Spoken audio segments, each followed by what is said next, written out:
Hey there, Inklex here, and today we are reading Black Widow's lore. Let's get into it.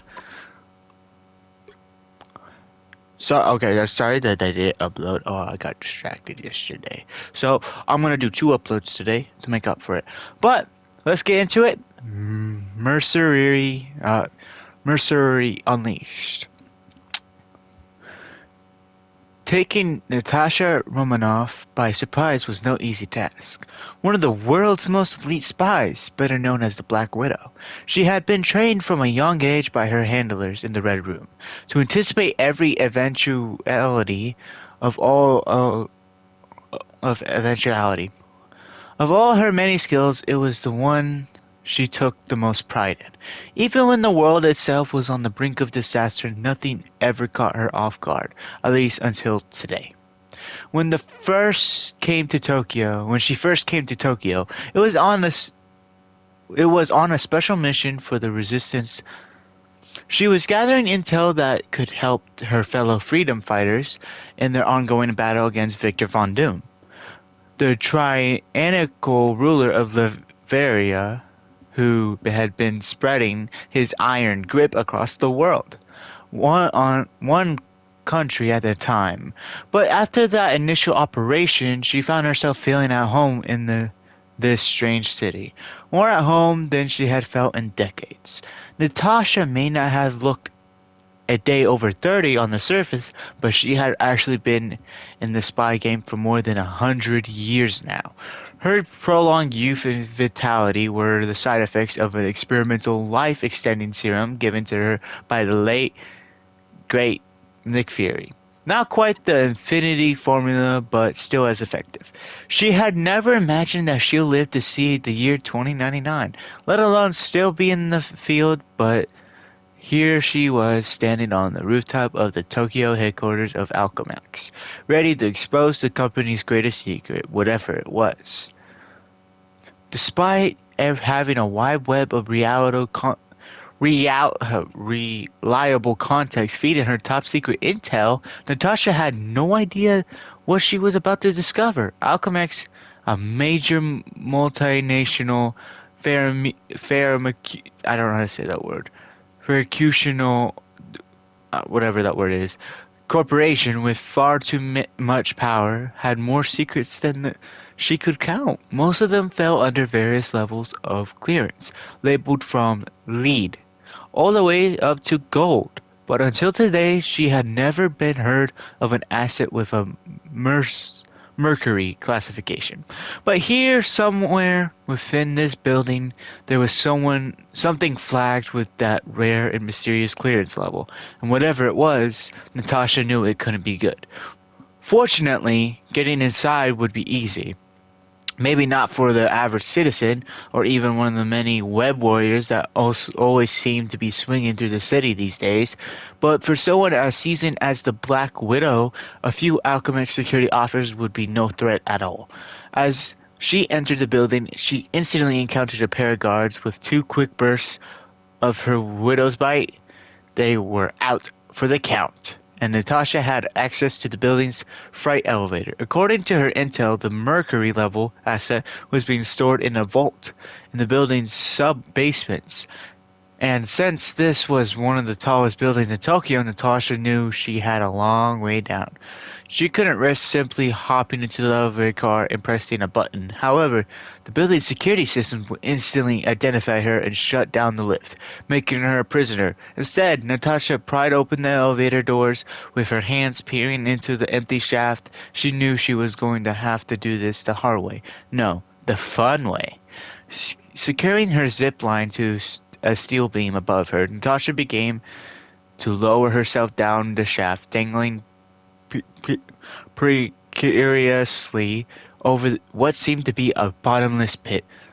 Cautiously, she accelerated her descent, dropping several floors a second, until something suddenly caught her eye, a tiny red dot glowing on the wall. She clutched her hand tightly on the brake to bring her fall to a sudden stop. Reaching into a into a pouch on her belt, Natasha pulled out a small bag of white powder. She opened the bag and dipped her fingers into the chocolatey substance, raising some towards her lips with a gentle puff, as if blowing a kiss. Natasha sent a white cloud of powder gently billowing into the elevator shaft, revealing a latticework of crisscross laser beams just below her that would have otherwise been invisible to the eye. Guess this is my stop, Natasha said, pulling herself over to a closed elevator door and prying it open from inside. She was only halfway down the tower, but she would have to go for the rest of the way on foot. Luckily, it was the middle of the night, and all the Alchemix workers had already gone home for the day, so there was no regular civilians in danger.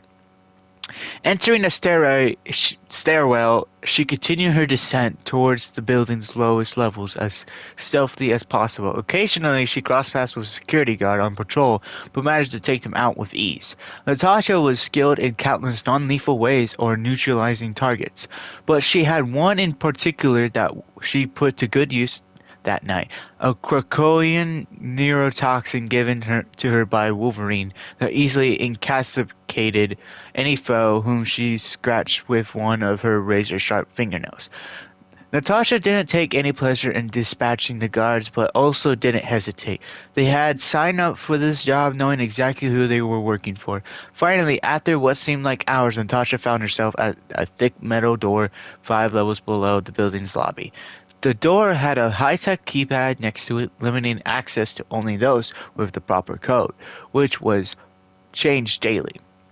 Natasha prayed her intel was up to date as she pulled a wire from the gauntlet on her wrist and attaches the port of the keypad. After a few seconds, the keypad turned green and the words "Access Granted" appeared in Japanese, followed by the sound of a large metal lock releasing. Natasha curiously pushed the heavy metal door open and entered the chamber on the other side. As she exhaled, she could see her breath hanging in the air in front of her. The temperature in the chamber was far lower than it had been in the rest of the building. Natasha immediately went to the computer terminal to try to access the files stored on it. As she tried to hack into a heavily encrypted folder labeled Project Rising Eagle, she realized something. These systems weren't using alchemic security codes. These were the type of encryption protocols used by the public eye, the police force that kept all of Tokyo under its thumb. What's going on here? Natasha asked herself as she scanned through the secret files. There was notes about some sort of super soldier serum from over 100 years ago. More recent studies on the long-term medical benefits of Krakowian flowers, some scans of ancient chemical equations, and nonsensical phrases like greater science, secret alchemy, and quantum math. Most jarring, even some surveillance photos of Nick Fury and Natasha herself. Before Natasha could dig deeper, a strange noise caught her attention, a beeping, slow and steady like a heartbeat. The sound led Natasha to the center of the room, where she saw a large tube with an enormous crystal shard inside it. No, not a crystal. It was eyes. Inside of the eyes was a strange shadow. It in what looked like the shape of a human figure. Instantly, Natasha realized that this must be the Mercury level asset she had been searching for. But what or who was inside? And why were they so important? She needed to find out, and this might be her only chance. Accessing the terminal, she initiated the thawing sequence. The ice began to melt rapidly, creating a pool of water that drained through the bottom of the tube, as well as a cloud of mist that fogged up the glass and obscured Natasha's view. As the sequence completed, there was a moment of eerie silence. Natasha cautiously reached towards the glass window of the chamber, but pulled back suddenly as another hand clad in a red glove pressed up against the surface from inside. It stayed there for a second, pushing against the glass before the figure it belonged slumped to the floor inside of the tube. Natasha wasn't sure that she was about to unleash, but there was no turning back now. She hit the button to reach the tube's glass door and waited for the billowing steam to clear. Once it finally did, what Natasha saw inside left her in total state of disbelief. There was a front of her was a man, down on one knee, clad in a thick red, white, and blue jumpsuit. She knew this image well. She had seen it over and over again during her days in the Red Room, as a symbol of everything that Mother Russia stood against during the Cold War. Captain America. But he had died during World War II, didn't he? Suddenly the bright-colored man began to rise to his feet. "The Red Skull," he said, a mixture of panic and determination in his front. "Where is he?" "Dead," Natasha replied. "For about 50 years now, soldier." "What?" Cap said, trying to gain his bearings. "How?" "This isn't the war anymore," Natasha said. "Not the one you remember, at least." Captain America gazed around at the high-tech machinery in awe and confusion. Last he remembered, he was on board a doomed plane over the Arctic Ocean. "Where are we?" he asked, not sure he wanted to know the answer. "You might also want to ask, when are we?" Natasha replied. "The answer is Tokyo 2099. "Tokyo?" Kev said suddenly, even more on guard. "We're behind enemy lines." "It's not like that anymore," Natasha said. "These days it's not even about borders, it's about freedoms." "It always has been," Cap said. "Fair enough," Natasha agreed. "And now you have yours." "Thanks to you," Cap replied, knowing that without his new friend's aid he would still be suspended in a deep freeze.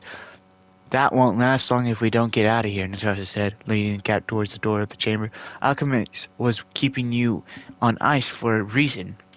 We don't want to be here when they realize you've been thawed out." "Too late," Cap said, as a battalion of heavy armed guards burst through their way through the chamber doors. "Public eye," Natasha said, recognizing the guards' uniforms. "Never heard of them," Cap responded as he blocked the guard's electrically nicely with his forearm. "But I can't say they don't remind me of someone." "They're no Hydra," Natasha said, kicking away one of the public eye offers, "but they're just as good at making sure the city is under their protection or living in constant fear." "Let me guess," Cap said, his fist flying. "They think they're good guys. They always do." Natasha laughed. "Some things never change," Cap mused, wishing that he had his trusty shield with him as he knocked back another guard. "We need to get out of here," Natasha said, fighting her way toward the chamber door. "We don't stand a chance against this many of them in such a tight space." "Lead the way," said Cap, recovering Natasha's back as they made their escape into the stairway. Captain America and the Black Widow worked their way up the 5 flights of stairs back to the lobby of the Alchemix building, taking out a constant flow of public eye soldiers along the way. The two fought in a perfect fusion, almost as if they had been partners for years. Though she usually preferred to work alone on missions, for once Natasha was glad to have a new ally on her side. As they reached the lobby, leaving their trail of unconscious guards in their wake, they were met by one of the public eye's giant mechs, a heavily armed robotic drone used to police the streets of Tokyo and keep dissidents in line. "Go," Cap said to Natasha. "I got this." "No," Natasha said. "We can't risk you falling back into their hands." Cap leapt toward the drone, narrowly dodging a blow from its oversized mechanical fist. He reached up and grabbed hold of the circular plate of the metallic armor and on the robot's shoulder, ripping it off with ease. "I'll be fine," Cap said with a smile, holding on to the disc of armor like a shield. "I used to be able to do this all day. Time to find out if that's still true." As Natasha reluctantly raced toward the lobby's main exit, Cap hurled the armor plate at the drone torso, slicing right through the core circuitry. The mech began to spark wildly. Suddenly, a single eye turned a bright red. "Self-destruct protocol initiated," the drone said in synthesized voice. "Well, that's new," Cap said under his breath, realizing the critical mistake he just made. Natasha turned back and rushed to help Cap, but it was too late. The drone erupted in an enormous burst of flame that filled the lobby. Cap leapt on the top of Natasha, protecting her from the burst, but the shockwave from the explosion still hit them both hard. Natasha's vision went blurry as she hit the ground. Moments passed as she regained her senses. She looked around for the man who had just rescued her from a fire of fate, but he was nowhere to be found. Where he had gone, the answer would have to wait. Sirens were playing nearby. The public eye was about to bring in backup, and Natasha needed to get as far away as possible. The Black Widow managed to disappear in the night, so she had done so many times before. Her mission had been partially successful, but she wouldn't be able to rest until she knew what happened to Captain America. For the first time in ages, Natasha had been caught by surprise, not only by the legendary hero in the block of ice, but by the unusual feeling he had inspired within her, something she hasn't felt in decades. Hope. Hope you guys enjoyed this, and see you guys in the next one. Inklux out.